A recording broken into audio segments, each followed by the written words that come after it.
सर्वप्रथम सर्व स्वामी भक्तांचे पुन्हा एकदा खूप खूप मनापासून स्वागत आहे। स्वामी भक्तांनो, आज आपण पुणे जिल्ह्यातील रहिवासी असलेल्या एका स्वामी सेवेकरी ताईंचा खूप सुंदर असा अनुभव बघणार आहोत।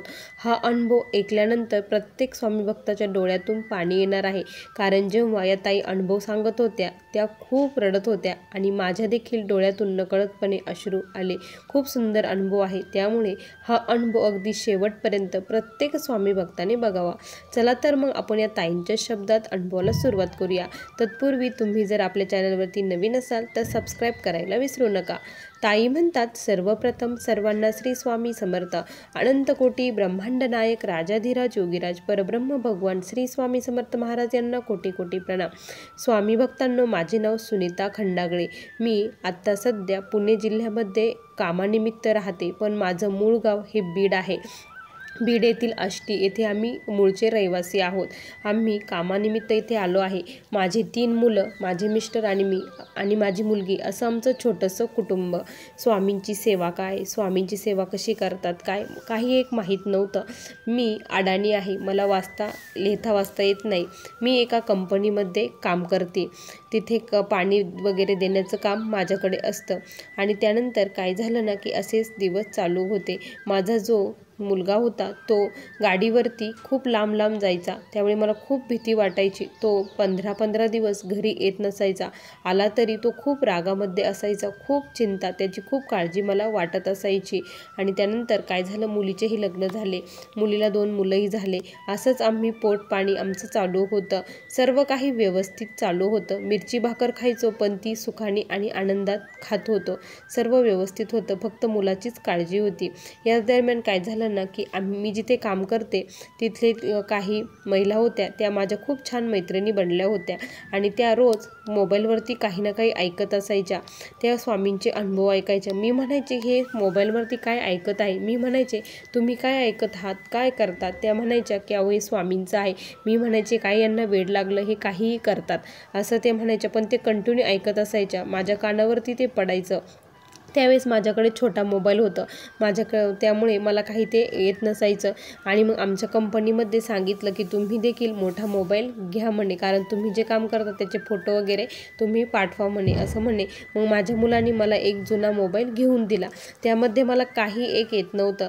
मग ज्या माझ्या मैत्रिणी होत्या त्यांनी मला ते सर्व काही शिकवलं आणि त्यांनी मला त्याच्यामध्ये तारक मंत्रही ऐकवला। तारक मंत्र ते मला लावून देत असायच्या। मला माझ्या लक्षात राहत नसायचं, पण तारक मंत्र मी पहिल्याच दिवशी 2-3 शब्द त्याचे खूप छान माझ्या कानावरती पडले आणि ते मी पाठ केले। त्यानंतर हळूहळू तारक मंत्र माझा पाठ झाला आणि मी तारक मंत्र म्हणू लागले। त्याच वेळेस ज्या मैत्रिणी होत्या त्यांनी गुरुवार धरले होते, गुरुवार ते करत होते, स्वामींचे गुरुवार त्या करत होत्या आणि त्या मला म्हटल्या, तुम्ही देखील करा ना, तुमची एखादी इच्छा असेल तर बघा ना तुम्ही पण करून की पूर्ण होते की काय। म्हणून मग मी म्हटलं ठीक आहे, आपण करूया। मग मी माझ्या मुलीला घेऊन गेली बाजारामध्ये आणि म्हटलं आता स्वामींची एक मूर्ती आपण घेऊन येऊया। म्हणून माझी मुलगी आणि मी बाजारात गेलो आणि स्वामींची मूर्ती घेऊन आलो। घरी आल्यानंतर बघितलं तर मूर्तीच्या खालून असं थोडंसं हे होतं, होलसारखं होतं। तर मी म्हटलं की ही खंडित झालेली मूर्ती आहे, हे कसं बाई, असं माझ्या मनात खूप वाईट विचार आले आणि मग मुलीला म्हटलं आपण ही बदलून आणूया। म्हणून आम्ही दोघी पुन्हा गेलो। पुन्हा गेल्यानंतर ते दुकानदार म्हटले की नाही ताई, हे असं नाही, ते बनवताना थोडंफारही झालेलं आहे, त्याला काही एक झालेलं नाही, तुम्ही काळजी करू नका, घरी जा आणि नाहीतर दुसरी वस्तू त्याऐवजी घेऊन जा, पण आम्ही तुम्हाला पैसे रिटर्न देऊ शकत नाही। तर मुलीला म्हटलं ठीक आहे, आपण स्वामींची इच्छा असेल की या रूपातच त्यांना आपल्या घरी यायचं असेल तर आपण यांना घेऊन जाऊया, असं म्हटलं आणि आम्ही घरी आलो। घरी आल्यानंतर पूजा वगैरे कशी मांडायची काय मला काहीच माहीत नव्हतं। दुसऱ्या दिवशी गुरुवार होता आणि मला गुरुवार करायचा होता। मग मी अशीच पूजा वगैरे मांडली, मुलांचं सर्व हे केलं आणि मग नामस्मरण, तारक मंत्र वगैरे म्हटली आणि गुरुवारचा उपवास धरला। संकल्प सोडला होता माझ्या मुलासाठी, स्वामी काही करा, फक्त त्याला माझ्याजवळ घरी घेऊन या। तो खूप भरकटला आहे, कारण तो कर्नाटक इकडे जात होता, तिकडे गेला की तो वापस यायचाच नाही, आला की खूप चिडचिड करायचा आणि त्याचं मन घरी लागत बोलत नसायचं. हा का बरं असा वागतो आहे, खूप टेन्शन यायचं. तिकडे जर त्याचं काही झालं तर काय करायचं, असं मनामध्ये खूप वाईट वाईट विचार येत असायचे. एक दिवस असंच काय झालं की मी स्वामींची सेवा वगैरे केली. त्या दिवशी मला फार रडू येत होतं, फार इतकी रडत होती मी, इतकी रडत होती ना की बस. मला माझ्या मुलाला बघण्याची खूप इच्छा झाली होती. तो कसा आहे हे मला बघायचं होतं. मग माझी सून म्हटली की आई का बरं रडत आहे काय माहीत. मग माझा मुलगा दुसरा तो आला आणि म्हणे आई काय झालं, तू का बरं रडते आहे. तर मी म्हटलं अरे मला त्याला बघायची खूप इच्छा झाली आहे असं मी म्हटले. आणि ते म्हटले अगं तो येईलच, नको काळजी करू, सर्व व्यवस्थित असेल, चल जेवायला असं म्हटले. तेवढ्यातच दरवाजा वाजला. दरवाजा उघडून बघितला तर माझा मुलगा आला होता. त्याला बघून मला इतका आश्चर्य झाला की स्वामींनीच त्याला मला आणलं, भेटण्यासाठी आणलं असं वाटलं. माझी इच्छा पूर्ण केली. पण तो खूप रागात होता आणि मी त्याला त्याच्या तोंडावरून हात फिरवला, खूप रडली, पण त्याला त्याचं काहीच वाटलं नाही. तो आला आणि चावी घेऊन निघून गेला. त्यानंतर मग असे गेले. माझा 4था-5वा गुरुवार आला असेल. आमची खूप दिवसाची इच्छा होती, खूप दिवसाचं चाललं होतं की जागा घ्यायची, पण ते काही होतच नव्हतं. माझ्या 4थ्या गुरुवारी अचानकच सर्व योग जुळून आले आणि आमची जागाची रजिस्ट्री झाली. सर्व काही झालं. त्यानंतर जी जागा मला मिळाली तेथून थोड्याच अंतरावरती, एकाच रस्त्याने एकाच अंतरावरती स्वामींचा मठ आहे. बघा, स्वामींनी मला त्यांच्या मठाजवळ जागा दिली आणि त्यांच्याजवळ ती सेवा करण्यासाठी घेऊन गेले. असा माझा पहिला टप्पा, पहिला अनुभव तिथे आला.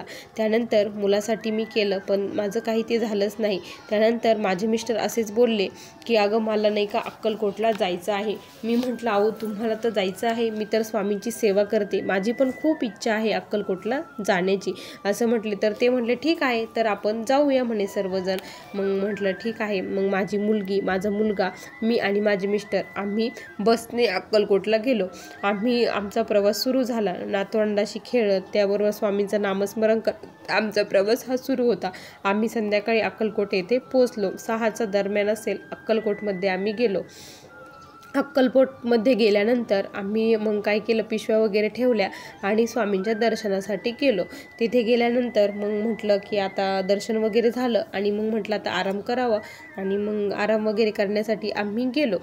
गेल्यानंतर मग दुसऱ्या दिवशी सकाळी आम्ही पहाटेच उठलो आणि म्हटलं आरती वगैरे, आपली संध्याकाळची आरती काही हाती लागली नाही आणि आता आपण सकाळची आरती वगैरे करू आणि मग आपला प्रवास पुढचा सुरू करू असं आम्ही म्हटलो. आणि मग तिथे सकाळीच आम्ही आंघोळ्या केल्या. माझे मिस्टर काय बोलले की तुम्ही आंघोळ्या करा, मला इथे आंघोळ नाही करायची, मला संगमावर गाणगापूरला आंघोळ करायची आहे असे मिस्टर बोलले. मग आम्ही आंघोळ वगैरे केल्या. म्हटलं चला आपण दर्शन करून घेऊन या.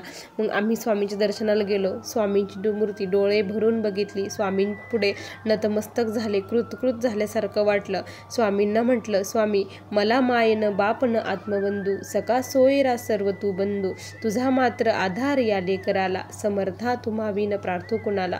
स्वामी या जगात माझं कोणीच नाही, एक भाऊ आहे तो देखील माझ्याशी बोलत नाही, दुसरं तर कोणीच नाही, फक्त पोटचे मुलं एवढंच आहे आणि तुमचाच मला सर्वत्र आधार आहे असं स्वामींना म्हटले. आणि माझ्याकडे लक्ष असू द्या, माझ्याकडे माझी काळजी घ्या आणि माझ्याकडून तुमची सेवा करून घ्या असं स्वामींना बोलले. आणि आम्ही म्हटलं चला आता गाणगापूर येथे जाण्यासाठी आम्ही निघालो. जाण्यासाठी निघालो. आम्ही एक रिक्षा केली. मी मुलं आणि पिशव्या वगैरे रिक्षामध्ये ठेवत होतो. तर तेवढ्यात काय झालं की माझे मिस्टर खूप जोरामध्ये ओरडले. मिस्टर का बरं जोरात ओरडले म्हणून मी बघितलं. मला काय वाटलं की एखाद्या मुलाला वगैरेच काही लागलं की काही झालं काय माहीत. मिस्टरांचा आवाज ऐकून हे केलं तर माझी मुलगी म्हणते अगं आई बाबांना खूप लागलं, तिथे एखादा खिळा पत्रा काय होतं काय माहीत, पण त्यांच्या पायामध्ये प्रचंड तो खिळा घुसला होता. अक्षरशः पाय जो आपलं हे असतं मधलं बोट एवढी चीर मांस आतमध्ये दिसत होतं, एवढं आरपार त्यांचं फाटलं होतं, खूप रक्त गळत होतं आणि खूप पाय असा त्यांचा हे झाला होता. मी लगेच माझं स्कार्फ घेतलं, त्यांना गुंडाळलं आणि म्हटलं की बाबा काय करायचं आता. रिक्षावाला खूप घाबरला, त्याला वाटलं आता ही माझ्यावरती केस वगैरे करता की काय, कारण रिक्षावाल्याकडूनच रिक्षाच्या याच्यानेच ते झालं होतं. आणि मग मी त्याला म्हटलं बाबा मी तुझ्यावरती केस वगैरे काहीच करणार नाही, मला फक्त माझ्या धन्याला वाचवायचं आहे, त्या आम्हाला एका हॉस्पिटलमध्ये घेऊन चल. मग ही घटना सकाळी 8 वाजता घडली असेल तर तो आम्हाला लांब घेऊन गेला. हॉस्पिटलला. तिथे गेल्यानंतर ते म्हटले की इथं पंचनामा वगैरे करावं लागेल, त्याशिवाय आम्ही हे घेणार नाही आणि तुम्हाला सही करावी लागेल की आम्ही पेशंटची गॅरंटी देत नाही. असं म्हटल्यावर खूप मला रडू येऊ लागलं. म्हटलं स्वामी तुमच्या दर्शनाला आलो होतो आणि हे काय केलं म्हटलं तुम्ही, हे कसं झालं म्हटलं. असं स्वामी पुढे जाऊन मी म्हणजे अशी मनातल्या मनात म्हणत होती. पण माझी मुलगी म्हटली स्वामींना दोष देऊ नको, कदाचित पुढे काहीतरी वाईट घडणार असेल, ते अगोदरच घडलं, हे खूप चांगलं झालं असं माझी मुलगीने मला समजून सांगितलं. म्हणलं हो ठीक आहे. मग आम्ही ते रिक्षावाला आम्हाला दुसऱ्या मोठ्या हॉस्पिटलला घेऊन गेला. तिथे गेल्यानंतर माझ्या मिस्टरांना टाके वगैरे घालण्यात आलं. माझ्या मिस्टराला चालता येत नव्हतं, त्यांना उचलूनच घ्यावं लागत होतं. मग माझा मुलगा आणि तो रिक्षावाला दोघांनी त्या उचलून त्यांना घेत होते. मग तेथूनच मग त्या रिक्षावाल्यानी हॉस्पिटलमध्ये झाल्यानंतर आम्ही काहीच खाल्लं नव्हतं. आदल्या दिवशी गुरुवार होता, दुसऱ्या दिवशी शुक्रवार. मी उपवासही सोडलेला नव्हता, काहीच खाल्लं नव्हतं. फक्त स्वामींचा धावा चालू होता. त्यानंतर मग आम्हाला त्या रिक्षावाल्यानी म्हणे तुमच्या घराकडे जाण्यासाठी तुम्हाला एक मी गाडी करून देतो म्हणे. त्याने आम्हाला एक गाडी बघून दिली. मग आम्ही आमचं सामान आणि माझ्या मिस्टरांना घेऊन गाडीमध्ये बसलो. आमचा प्रवास सुरू झाला आणि त्यानंतर म्हटलं आता खूप वेळ झाला, रात्रीचे 11 वाजले होते. 11 वाजता मी म्हटलं की आता यांना काहीतरी खाऊ घालून गोळ्या देऊया. मला असं खूप दुखतं असं मला वाटत होतं की यांचं पाय खूप दुखत असेल, कारण पाय खूप सुजलेलं होतं आणि टाके. पण ते माझे मिस्टर म्हणत होते की माझी काळजी करू नको, माझं दुखत नाही, मला काहीच त्रास होत नाही, ते असे बोलायचे. त्याच दरम्यान 11 वाजता काय झालं की मागून एक जोरात गाडी आली आणि गाडीने त्या गाडीला आमच्या गाडीला धडक दिली. आता गाडीला धडक दिल्यानंतर तिथे पुन्हा प्रचंड भांडणं सुरू झाले. दोन्ही ड्रायव्हरमध्ये प्रचंड भांडणं सुरू झाले पैशासाठी. हा म्हणायचं माझं नुकसान भरून द्या आणि मला तर खूप टेन्शन आलं, काय करावं काहीच कळेना. मी म्हटलं भाऊ पेशंट आहे रे, नको हे करू. पण तो म्हणे माझं नुकसान झालेलं आहे मावशी, मला पण त्याच्याकडून पैसेही घ्यावंच लागेल म्हणे, असं तो म्हटला. आणि मग कसं तरी करून त्याने पैसे दिले आणि आम्ही पुढे निघालो. पुढे जाता जाता काय झालं की मग तो म्हटला की मला खूप उशीर झाला आणि गाडीचंही नुकसान झालं आहे, एक काम करतो इथून तुम्हाला मी दुसरी गाडी करून देतो. आता मी म्हटलं अहो असं कशाला करता, म्हटलं की तुम्ही आता आमच्या घरापर्यंत सोडवा ना, नका आमची परीक्षा बघू, असं मी खूप त्यांना बोलली. पण ते म्हटले नाही मला जमणार नाही. मग ते आमची गाडी थांबवली आणि दुसरी त्याने गाडी बघितली. माझ्या मुलाने दुसरी तिथे गाडी बघितली. मग आमचं सामान त्या दुसऱ्या गाडीमध्ये ठेवलं, मिस्टरांना उचललं आणि त्या गाडीमध्ये ठेवलं. म्हटलं काय परीक्षा चालू आहे, स्वामी चांगल्यासाठी तुमच्या दर्शनाला आलो होतो आणि काय होऊन बसलं, असं मनामध्ये विचार येऊ लागले. आणि आमचा पुढचा प्रवास त्या गाडीबरोबर सुरू झाला. जेव्हा आम्ही त्या गाडीत बसलो ते ड्रायव्हर खूप छान होते. ते एक पोलीस होते. ते म्हटले की आज माझं ही गाडी मी भाड्याने लावलेली आहे, माझा याच्यावरती ड्रायव्हर असतो म्हणे मावशी, पण आज माझी ड्युटी नव्हती. म्हटलं एखादं भाडं मिळालं तर तेवढंच होईल, तर कशाला आपण गाडी बंद ठेवायची, म्हणून मी आलो आहे आणि मला खरंच आनंद वाटतो की मी तुमच्या मदतीला आलो, असं ते म्हटले. आणि ते म्हटलं की कुठे गेला होता असं त्यांनी विचारलं. तर मी म्हटलं अक्कलकोटला गेलो होतो दर्शनासाठी, असं असं घडलं आहे म्हटलं. तर म्हटलं स्वामींनी बघा ना कसं केलं. तर ते म्हटले नाही ताई, स्वामींना दोष देऊ नका. स्वामींना का बरं दोष देत आहे, कदाचित पुढे तुमच्या आणखी वाढलेलं असेल, मोठं काहीतरी असेल, पण ते छोट्यावरून निभावलं गेलं असेल. तुमच्यासाठी पुढचा प्रवास हा चांगला नसेल, त्यामुळे हे स्वामींनी केलं असेल. स्वामींना दोष देऊ नका, स्वामी खूप महान आहेत, असं ते म्हटले. म्हटलं तुम्हाला कसं माहिती स्वामी. तर ते म्हणे मी देखील स्वामींचा सेवेकरी आहे. मला गेल्या 10 वर्षापासून काहीच मूलबाळ होत नव्हतं, पण असंच माझ्या मालकिनीला एका बाईने स्वामींची सेवा सांगितली, गुरुवार करायला सांगितले आणि तिने गुरुवार केले. तर तिसऱ्याच गुरुवारी आमचा रिपोर्ट पॉझिटिव्ह आला आणि मला आता 2 मुली आहेत. मग त्यांनी स्वामींविषयी एवढं सांगायला सुरुवात केली की स्वामींवरचा विश्वास डगमगू देऊ नका, स्वामींवरती पूर्ण विश्वास ठेवा, सर्व काही व्यवस्थित होईल. मी म्हटलं की हो ना, आम्ही माझ्या एका मुलासाठी स्वामींची सेवा करायला लागली होती. माझा मुलगा असा कर्नाटकला जातो आणि तिकडेच राहतो, घरी येत नाही, खूप असं करतो, त्याला ड्रायव्हिंगचं हे आहे. तर ते मला म्हटले की मावशी असं आहे ना, तुम्ही एक काम करा, त्याला एक गाडी घेऊन द्या, बघा तो इथे स्थिर होणार, तो कुठेही जाणार नाही, असं ते बोलले. तर म्हटलं अहो आत्ताच जागा घेतली, गाडी कशी होणार, असं मी मनात म्हटलं. आणि मग त्यांनी आम्हाला सुखरूप घरी सोडलं. मी म्हटलं की चला ना चहा वगैरे घ्या, तर ते म्हटले नाही ताई मी चहा घेत नाही, तर ते निघून गेले. त्यानंतर माझे मिस्टर हे घरीच आता उठता बसता येत नव्हतं तर तसेच होते आणि मग काय झालं की थोडे दिवस असेच गेले. त्यानंतर माझा मोठा मुलगा सहज म्हटला की आई आपण आता याला गाडीच घेऊन देऊया, हा असाच करतो म्हणे, येतच नाही इकडे तर गाडी घेऊन द्या. तिकडे काहीतरी त्याचं चालू होतं, हे आम्हाला खूप भीती वाटत होती कारण तिकडे त्याचं मुलीचं काहीतरी चालू होतं. तिकडले लोक हे खूप डेंजर असतात हे तर सर्वांना माहीत आहे. मला खूप भीती वाटत होती त्याच्या जीवाला काही होतं का काय असं मला वाटत होतं. मग आम्ही त्याला गणेश जयंतीच्या दिवशीच आमची गाडी ही घरी आली. गाडी कशी आली काय आली हे काहीच माहीत नव्हते. अचानकच आमची गाडी ठरवलं आणि गाडी घरी आली. ही फक्त स्वामींची कृपा आहे, बाकी काहीच नाही. आमचं एवढं हे नाही की गाडी आमची होऊ शकत होती, पण स्वामींनी ती गाडी घरी आणली. त्याच वेळेस आम्हाला तिकडून येऊन 15-20 दिवसच झाले असतील. तर माझे मिस्टर काय म्हटले की मला अक्कलकोटला जायचं आहे. अहो म्हटलं तुम्हाला चालता येत नाही, आपण आता तिकडूनच आलो, एवढा मोठा अपघात झाला आणि तरी तुम्ही परत म्हणता की अक्कलकोटला जायचं. ते नाही मला स्वामींचं दर्शन घ्यायचं आहे. तर मी म्हटलं इथे काय आणि तिथे काय, स्वामी एकच आहे. तुम्ही एक काम करा, इथे मठात आपण दर्शनाला जाऊया.